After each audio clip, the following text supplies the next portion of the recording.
Semana 11, problema 2. Ventilação pulmonar. A principal função da respiração é promover aos tecidos oxigênio e remover dióxido de carbono. A respiração pode ser dividida em 4 componentes. 1. Ventilação pulmonar, que é a respiração. 2. Difusão de oxigênio e gás carbônico. 3. Transporte de oxigênio e gás carbônico. 4. Regulação da ventilação. Os pulmões podem ser expandidos de 2 formas. Primeira, por subida e descida do diafragma, a contração do diafragma e o relaxamento. 2. Por elevação e depressão das costelas. A respiração tranquila é realizada quase que inteiramente pela subida e descida do diafragma. A inspiração. Durante a inspiração, o diafragma se contrai, desce e força o abdômen para baixo e puxa as superfícies inferiores do pulmão para baixo, expandindo seu tamanho. Vale salientar que para o ar fluir para os pulmões, a pressão dentro dos pulmões tem que se tornar mais baixas do que a pressão atmosférica. Isso é conseguido pela expansão dos pulmões. Logo, a pressão é inversamente proporcional ao volume, ou seja, se o volume pulmonar aumenta, a pressão diminuirá. O pulmão expandiu de tamanho, o que fez com que sua pressão diminuísse e permitisse a passagem de ar. O músculo mais importante da respiração é o diafragma, sendo que é dividido em diafragma esquerdo e hemidiafragma direito. Além disso, o diafragma faz a separação da cavidade torácica e a cavidade abdominal. A contração do diafragma é responsável por cerca de 70% do ar que entra nos pulmões durante a respiração tranquila. Os outros 25% são responsáveis pelos músculos intercostais externos, ou seja, basicamente, para que o ar entre nos pulmões, devemos ter a expansão dos pulmões diminuindo a pressão alveolar intrapulmonar, para que haja uma pressão interior menor que a pressão exterior. Vale salientar que o ar sempre flui da região de maior pressão para a região de menor pressão. Em síntese, durante a inspiração, a cavidade torácica irá aumentar o volume e os pulmões irão se expandir, aumentando assim a capacidade pulmonar e diminuindo a pressão interna, e com isso o ar passará do meio externo para dentro dos pulmões. Na inspiração, o diafragma abaixa e as costelas elevam-se. Na expiração, durante a expiração normal, o músculo diafragma e intercostais externos relaxam e o pulmão recua, contrai, forçando o ar para fora dos pulmões. Durante a expiração rigorosa, com os exercícios físicos, as forças elásticas não são poderosas o suficiente para produzir a rápida expiração necessária. Assim, força extra é obtida principalmente pela contração da musculatura abdominal, empurrando o conteúdo abdominal para cima para comprimir ainda mais os pulmões. Na expiração, os pulmões possuem uma pressão maior que no meio atmosférico. A inspiração é um processo ativo, pois possui participação das contrações musculares. A inspiração normal é um processo passivo, pois não há contração muscular. Em síntese, na inspiração, teremos uma diminuição da cavidade torácica e uma elevação da pressão interna, expulsando o gás que foi inalado anteriormente na inspiração. Ou seja, na expiração, o diafragma eleva-se e as costelas abaixam, como nós estamos vendo na imagem. A tensão superficial do líquido alveolar. Nossos alvéolos são revestidos por um líquido que possui uma tensão superficial, possuindo uma função elástica. A força gerada pela tensão superficial é tão grande que poderia colapsar os alvéolos durante a expiração. Entretanto, algumas células secretam uma substância chamada surfactante, que diminui a tensão superficial. Surfactante é produzido pelo pneumócito 2 e previne problemas devido à sua capacidade de diminuir a tensão superficial, melhorando assim as trocas gasosas e protegendo as vias aéreas. Ou seja, a principal função do surfactante são diminuir a tensão superficial, ar líquido, manter a estabilidade alveolar impedindo o seu colapso no final da expiração, diminuir a vasoconstrição e diminuir a resistência vascular. Sobre complacência pulmonar. A complacência se refere ao esforço necessário para distender os pulmões e a parede torácica, ou seja, complacência alta significa que eles se expandem com facilidade, enquanto complacência baixa significa que eles resistem à expansão. Essa complacência dos pulmões está ligada a 2 fatores. A elasticidade 2. A tensão superficial. A complacência pulmonar normal ocorre com facilidade. Caso comece a ter alguma alteração quanto à complacência, devemos perceber a destruição de fibras elásticas. Na imagem, podemos ver o diafragma de complacência pulmonar.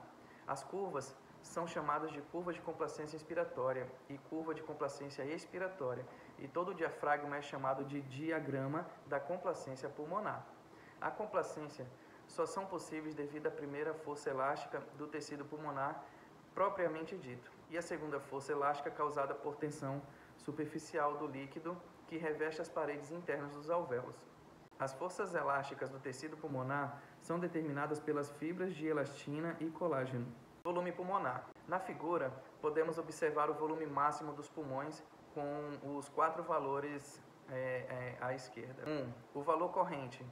O volume corrente é o volume de ar inspirado ou expirado em cada respiração. 2. O volume de reserva inspiratório é o volume extra que pode ser inspirado ou uma inspiração forçada. 3. O volume de reserva expiratório é o máximo volume extra de ar que pode ser inspirado na inspiração forçada.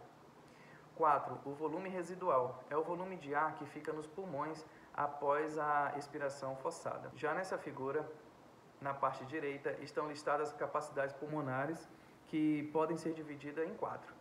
Há capacidade inspiratória, que é o volume de corrente mais a capacidade inspiratória. Essa capacidade é a quantidade de ar que a pessoa pode respirar, distendendo o seu pulmão ao máximo. 2. A capacidade residual funcional é o volume de reserva expiratório mais o volume residual. É o total de ar que ficou nos pulmões ao fim da expiração. E 3. A capacidade vital é o volume de reserva inspiratório mais o volume corrente, mais o volume de reserva expiratório. Essa capacidade nos fornece a quantidade máxima de ar que a pessoa expele dos pulmões, expelindo em sua totalidade máxima. E 4. A capacidade pulmonar total é o volume máximo que os pulmões podem ser expandidos, sendo igual à capacidade vital mais o volume residual. Vale salientar que em mulheres com capacidade pulmonares são cerca de 20 a 25% menor do que nos homens, e maioria em pessoas atléticas e com massas corporais maiores. Ventilação alveolar. A importância da ventilação alveolar está na renovação contínua do ar nas áreas de trocas gasosas dos pulmões, onde o ar está próximo à circulação pulmonar. Vale salientar que nem todo o ar que respiramos irá realizar trocas gasosas. Esse ar é chamado de ar do espaço morto. Histologia pulmonar. Nos pulmões nós temos os brônquios, os bronquíolos e os alvéolos. Os brônquios, a mucosa que reveste os brônquios é idêntica à da traqueia, do tipo pseudoestratificado cilíndrico ciliado, com células caliciformes. A lâmina própria é constituída de tecido conjuntivo frouxo, rico em fibras elásticas. Nos bronquíolos, os bronquíolos terminais são revestidos internamente por um epitélio que varia de cilíndrico ao cúbico simples, ciliado ou não. No decorrer do trajeto dos bronquíolos, o número de célula caliciforme diminui progressivamente até deixar de existir. Apresenta também uma lâmina própria delgada e constituída de tecido conjuntivo frouxo, rico em fibras elásticas. Já nos alvéolos, a parede dos alvéolos é revestida por um epitélio simples pavimentoso, cujas células são denominadas pneumócitos 1 e 2. Ao microscópio óptico, elas se confundem com as células do endotélio dos capilares existentes na parede alveolar e com as células conjuntivas também ali presentes. Anatomia pulmonar. Nós temos a árvore brônquica, a pleura, inervação, a drenagem e o sistema circulatório também dos pulmões. Na árvore brônquica nós temos a traqueia, os brônquios principais, direito e esquerdo, brônquios lobários secundários, brônquios segmentares terciários e os bronquíolos condutores, bronquíolos terminais, bronquíolos respiratórios. A pleura parietal está em contato com a parede da cavidade torácica e do mediastino.